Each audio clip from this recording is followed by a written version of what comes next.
It's no secret that if you're running a business in Florida or anywhere in the US for that matter, and relying on international suppliers, the past few years have been anything but smooth sailing, and the past few weeks especially have been some of the toughest yet. Between global shipping delays, rising material costs, and yes, the ongoing impact of Trump's tariffs, a lot of companies are looking at their supply contracts and thinking, we've got to make a change. And you're right. If your supply agreement was signed pre-pandemic or pre-tariffs, odds are it no longer fits today's reality. I'm Santiago Cueto, a board-certified international attorney, and today I'm going to show you how a Florida company can renegotiate its international supply contracts like a pro before those outdated terms start eating into your bottom line. Step 1. Know your leverage. The global playing field has changed. Tariffs on imported goods, especially from China, have made foreign suppliers less competitive. That means U.S. buyers, especially those in strategic locations like Florida, have more power than they realize. You're not just any customer, you're a gateway to Latin American markets, Caribbean distribution hubs, and one of the busiest ports in the United States. Use that. When you start the renegotiation conversation, lead with value. Show your supplier how important your Florida market access is. But also be transparent. Tell them that if their pricing doesn't reflect today's tariff realities, you may have to source domestically. That gets attention. Second, focus on terms, not just price.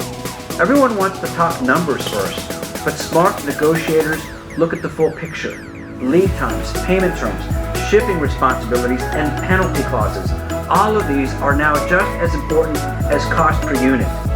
Especially with tariff unpredictability, you need to renegotiate Incoterms. If you're still taking on full import risk, it's time to share that burden or build in flexibility if rates spike again. Let's get real about force majeure and change in law clauses. These are the hidden landmines in many international supply contracts.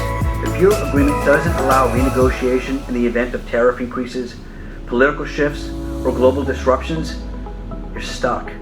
Going forward, insist on clauses that let you revisit pricing if duties or regulatory costs rise. And if your current contract doesn't include that language, it's time to push for a midterm amendment. Don't assume, well, we've always done business this way, is a long-term strategy. It's not. Always use the power of Florida's legal framework. If your contract is governed by foreign law, consider renegotiating to apply Florida or U.S. law where possible. This isn't about being difficult. It's about protecting yourself with familiar rules and more predictable enforcement.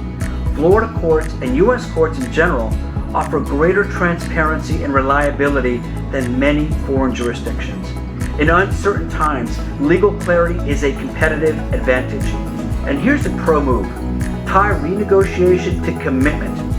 If you want better terms, don't just ask, offer something in return. A longer contract term, increased value, or joint planning for future production can go a long way.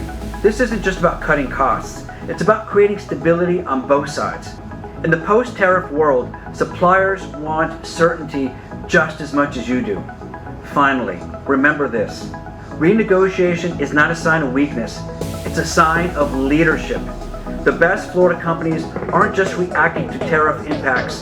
They're proactively adapting, reducing risk, and setting themselves up for the next phase of global trade. The world changed after the tariffs, and Florida businesses, smart, strategic, globally positioned businesses, need to change with it. If your international supply contract is still stuck in 2018, now's the time to rewrite the rules, rebalance the risk, and make the deal work for today. Because in international business, the winners aren't the ones with the cheapest goods. They're the ones with the smartest contracts.